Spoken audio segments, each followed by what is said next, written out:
Let me tell you why I'm never having kids. A single week in the 1980s was all it took to make me swear off procreation for good. Monday.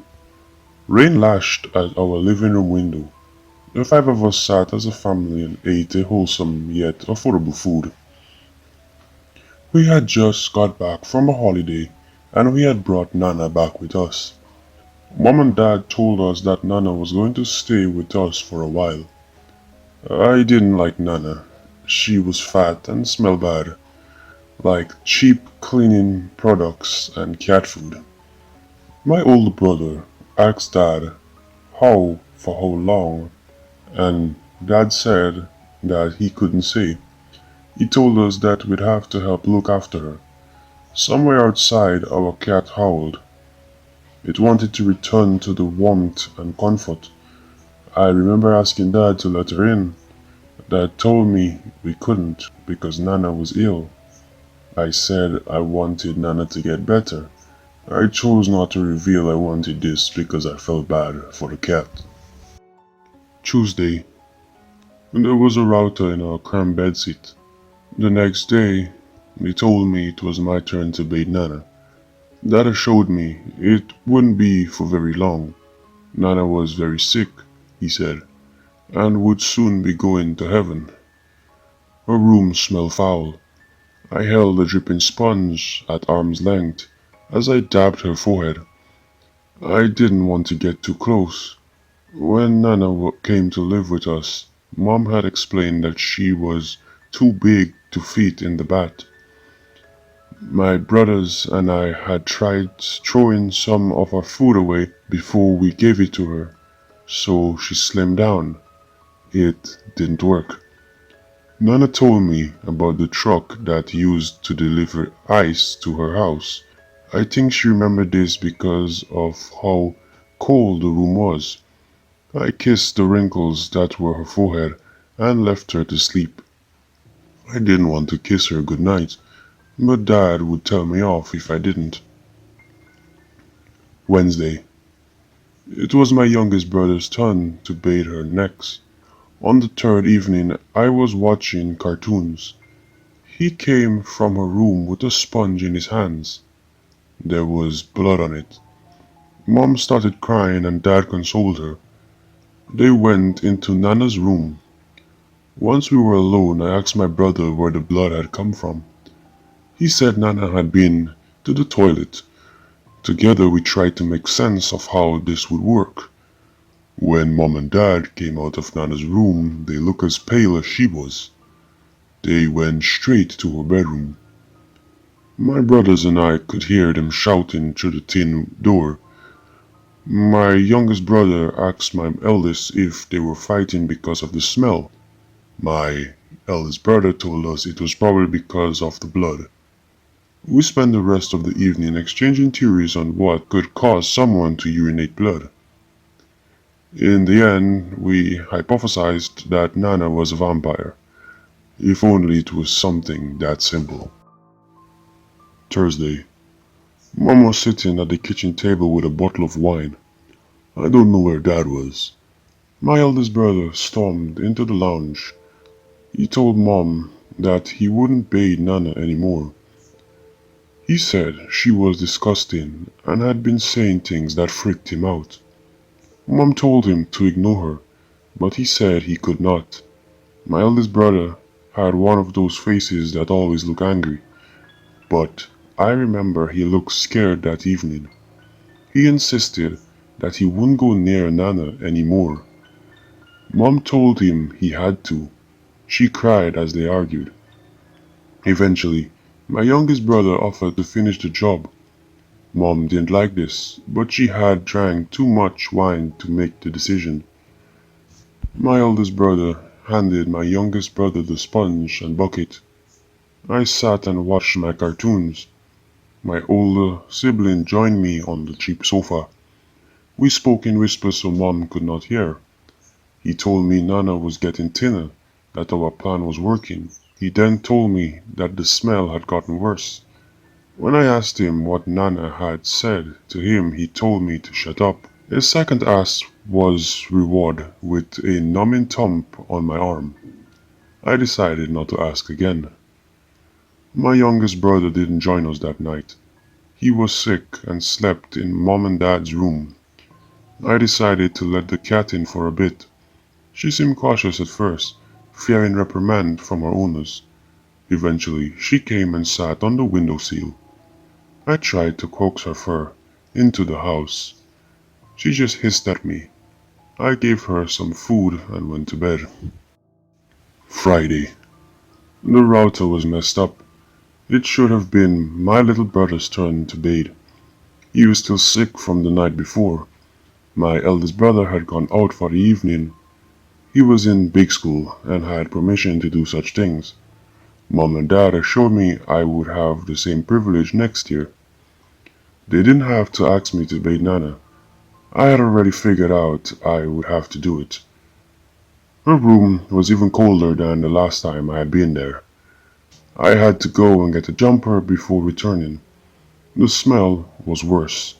I pulled knitted wool over my nose. It didn't help. I tried breathing through my mouth. It didn't help. On my tongue the smell turned to taste, which was worse. Nana laid on the bed. I asked her if she wanted me to open the curtains. She didn't say anything, so I did. My eldest brother was not lying. Our plan had worked. Nana was thin again. I remember I was happy about that. There was less of her to scrub and wash. She might even be able to have a bath tomorrow. Her brown eyes were milky gray. She breathed in deep rattle snores, but her wanting chest barely moved. I don't know why I did it, but I lifted the corner of the sweat-sodden bedsheets.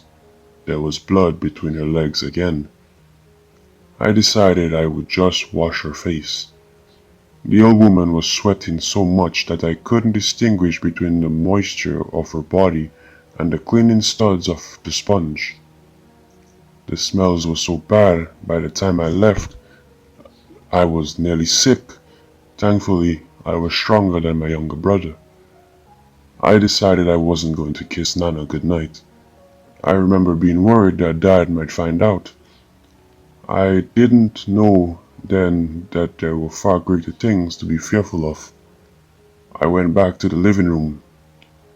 None of the channels on the telly were working. Saturday. My eldest brother didn't come home the next day. Mom and Dad said he was sad about Nana and needed some time to process. I said that processing was what computers did. They drank their wine and told me to watch cartoons. I told them none of the channels on the television was working. They drank their wines and ignored me. The router was meaningless. With my older brother absent and my younger brother sick, the responsibility of bathing was solely my own. I had to wear a coat this time, although the putrid smell ensured I still shivered. I didn't want to open the curtains today. Nana had lost even more weight overnight. She felt like a skeleton in my hands as I gingerly dabbed her with the sopping sponge. The lower half of the sheets were now dark with blood. Her evening meal sat uneaten on the dusty bedside table. Sweat and the silver hair coated her pillow.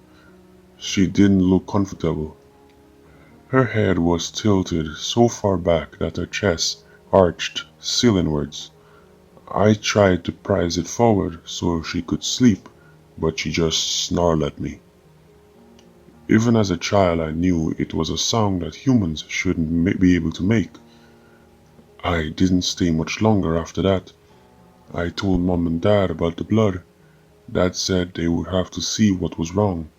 Mom just frantically shook her head. She broke down into bellowing sobs as Dad stood up from his chair. She pleaded with him not to go in there, but he insisted. Mom drank her full glass of wine in one trembling gulp. I heard the muffled echo of Dad talking. I couldn't hear who he was talking to, but it wasn't Nana. The other echoes from beyond the door were deep and whispering. When Dad had returned from Nana's room, he put his coat on without saying a word to any of us. He walked out the door into the rain-filled night. We never saw him again. After Mom had gone to bed, I tried to coax the cat in, but she wouldn't come. Her bright eyes just stared at me from the back of the rainy garden. I left some food by the windowsill and went to bed. Sunday. The cat food wasn't eaten when I got up the next morning. My youngest brother was better, but my eldest sibling still absent. Mom came out of her room a few times during the day, but only for wine. Every time she opened her door, I smelled cigarettes. The television still wasn't working, so my youngest sibling and I spent the day reading comics and eating cereal. He asked me if Mom and Dad were okay. I told him they were just sad about Nana. I told him that they said she was going to heaven, and for some reason grown-ups were sad when people went there. He asked me where Dad was, and I said probably working. He asked me where our eldest sibling was, and I said with his friends. He said that was a long time to spend with friends. I agreed. When the evening came around, he asked me if he had to bathe Nana. I told him he didn't. He said that it was his turn on the router, and I replied that because he had been poorly, I would do it for him. He was so happy about this he cried. That made it a little easier to push down my panic. The chipboard door creaked as I pushed it open. The smell engulfed my senses. I had left some fruit in my school bag over the summer. It had gone moldy by the time we found it, at the start of the next term. The scent of rotten apples and oranges was the closest thing to the stink of Nana that I had for reference. I don't know how many apples and oranges Nana would have had to have hidden away for it to get this bad. Nana had moved. She was sitting upright on the bed. Her head was tilted back even further than before. Her misty eyes pointed at the walls behind her. Wrinkled necks started at the ceilings. I asked if she was okay, but she didn't reply. I shut the door behind me. Nana had thrown the dark red bedsheets on the floor. Her naked form held no fat or muscle. Her back was arched. In the darkness, I had to convince myself that the vertebrae beneath her skin weren't pulsating. The only part of her that was not skin or bone was her spine and the area between her legs. There was a lump here, something moving and out of view. I should have turned and left then, but I didn't. Instead, I moved around to see what it was that Nana had between her thighs. I think the morbid fascination was the only thing that stopped me from screaming. Nana's legs and stomach were coated in a coagulated hemoglobin. Something organic was finding its way out of the space in the middle of her spread limbs. It was a mound of flesh and features. Unlike Nana, the lump was clean and pale. I had seen one before, though never between a woman's legs. Through the darkness I met the scrunched gaze of a baby's head. It writhed and twisted as it tried to break free. It had glowing yellow eyes. They scared away the shadows so that I could have a better view. I remember feeling warm liquid on my legs, but whether I had dropped the water bucket or evacuated my bladder, I couldn't tell you. Before I could say or do anything, there was a loud crack like somebody had snapped a stack of discarded chicken bones. Nana convulsed as her neck jerked into her chest like a turtle. Her bald, wrinkled head lurched forwards. I felt a second warm moisture, this time on my cheeks. She stared at me with all four of her eyes, the misted pupil-less ones on her face and the glowing amber ones between her legs. I wanted to cry for help, but I knew that only my youngest brother would hear me. There was a second snap accompanied by wet squelches from Nana's stomach. Her body twitched and thrashed as the head between her shoulders withdrew further into her thorax. Eventually the skin of her neckline severed, a wave of flesh, inky red, washed across the northern hemisphere of her body. I could hear my little brother coming to investigate my absence, but I shouted for him to stay outside. Before long the cracks and squelches were so fragrant they became fused into a long organic crescendo. There was no pain in the milk of Nana's eyes. As the sweating creases of her face disappeared beneath her bloody neckline, she looked almost to be smiling. My youngest brother shouted to let him in, and I swore to him. I don't remember if he cried or not, but his sounds disappeared from the hallway beyond the door. Nana merely sat on the bed, headless, blood-covered arms stretched outwards. The new head, snaking its way from where it did not belong, pulled a nightmare of expression. It wriggled and jerked, moving towards me, inch by inch across the soaking bedsheet. The neck was now visible from the shadows between Nana's hips. It raised the yellow-eyed face upwards, the infant skull supporting its and Nana's spine, except it wasn't Nana anymore. The vertebrae was covered in a new, oily pale skin. Black veins throbbed and pulsed underneath the translucent surface. The things that had grown from my Nana's spine was legs, or should I say fingers. Thin rows of human digits ran down the length of the hell snake. Wave of movement ran perpendicular down the dual finger columns, propelling the long body of the hellish flesh worm out into this world. I don't know how much time I spent watching the wrenched thing claw its way across the bed on its thousand limbs. The last thing I can remember before passing out is the emergence of the other head. Two skulls attached by a crawling backbone. Where the spine of the fingers took its final lurch out of the decapitated chicken corpse. I'd been bathing all week. It revealed its second face. It was red and wet with blood. Milky eyes, wrinkles, Nana. Monday. I woke up in my bedroom. My oldest brother said I had a fit. I asked him where he had been, and he told me out. I asked him why, and he just shook his head. Mom sucked back on a cigarette and drank wine on the kitchen table. I asked her what happened, and she told me I had a nightmare. I asked her if it was true, and she said no. I asked her what really happened, but she just shook her head. I watched cartoons with my little brother. He told me the cat was back, but Dad wasn't. He told me the police had been and took Nana's body. I asked him who had gotten me from Nana's room, and he said he had. I asked him if he saw, but he just shook his head. We never spoke about it again after that. Dad never came back, which made it easy for Mom to convince the police he had done it. They never found Nana's new body, or Dad. We moved out of the bedseat shortly after the cat died. After finding her in pieces in the garden, we didn't feel safe. That was decades ago. I decided from that point in my childhood I was never having kids.